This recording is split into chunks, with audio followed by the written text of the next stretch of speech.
बाघ से कुत्तों को खतरा होने की बात तो आम है, लेकिन ये सुनकर आप भी चौंक जाएंगे कि कुत्ते बाघों के लिए जानलेवा हो सकते हैं। जी हाँ, आप सही समझ रहे हैं।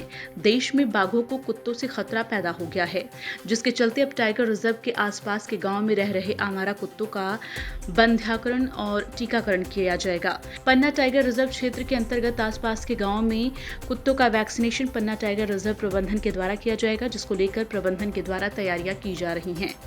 देखें इस रिपोर्ट में। देखिए, पन्ना टाइगर रिजर्व दो क्षेत्र से मिलकर बनता है, कोर एरिया और बफर क्षेत्र। कोर एरिया में तो कोई गांव नहीं होते। बफर क्षेत्र में जो गांव होते हैं उनके जो आवारा कुत्ते होते हैं उनको वैक्सीनेशन किया जाता है। वैक्सीनेशन करने का कारण ये है कि जो हमारे वन्य प्राणी हैं जो शिकार करते हैं, किल करते हैं, तो बफर क्षेत्र के जो कुत्ते होते हैं वो किल को भी खाते हैं और वन्य प्राणी भी खाते हैं। तो कुत्तों से बीमारी बाघ एवं तेंदुओं में आने की संभावना ज़्यादा रहती है। और कुछ पन्ना टाइगर रिजर्व में कुछ कैनाइन डिस्टेम्पर नाम की बीमारी पहले रिपोर्ट भी हुई है। इसलिए वन्य प्राणियों की सुरक्षा के लिए ये कैनाइन डिस्टेम्पर का वैक्सीनेशन किया जाता है, क्योंकि और दूसरे वन्य प्राणी प्रभावित ना हों और कुत्ते भी सुरक्षित रहें।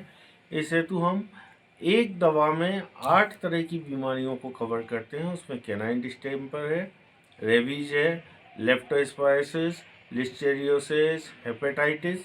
इस तरह से 8 बीमारियों को हम कवर करते हैं, जिससे कि कुत्ते भी सुरक्षित रहें और हमारे वन्य प्राणी भी सुरक्षित रहें।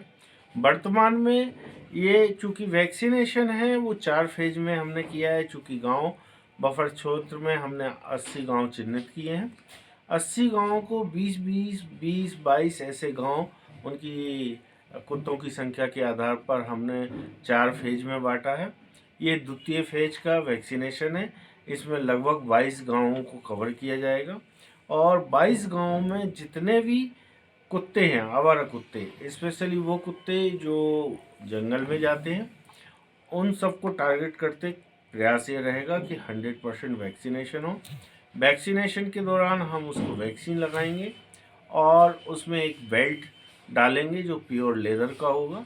उसमें एक आईडी होगी और उनके हम रैंडमली सैंपल लेंगे, ब्लड सैंपल लेंगे। अगर उन कुत्तों में कोई बीमारी होगी तो उस नंबर से हम उसको सेग्रीगेट कर देंगे। प्रथम हम वैक्सीनेशन करेंगे और लगभग 21 से 30 दिन बाद उन्हीं कुत्तों को बूस्टर डोज लगाएंगे, जिससे कि उनकी इम्यूनिटी 1 साल के लिए बरकरार रहे, जिससे कि आदमी भी सुरक्षित रहेंगे कि अगर रेबीज़ का वैक्सीनेशन लग गया तो अगर किसी को काटते हैं तो आदमी, वन प्राणी और स्वयं कुत्ता सुरक्षित रहेगा। सर, पहले क्या किसी बाघ की मौत भी हुई इस वजह से?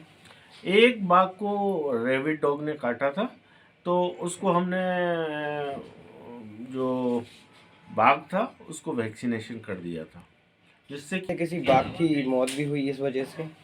एक बाघ को रेबिड डॉग ने काटा था, तो उसको हमने जो बाघ था उसको वैक्सीनेशन कर दिया था, जिससे कि उसकी मौत रेबीज से नहीं हुई है, लेकिन उसको रेबिड डॉग ने काटा था, क्योंकि काटने के बाद उसको उसकी डेथ हो गई थी। तो उसकी ब्रेन सैंपल को भेजा था, उसमें रेबीज कंफर्म हुआ था।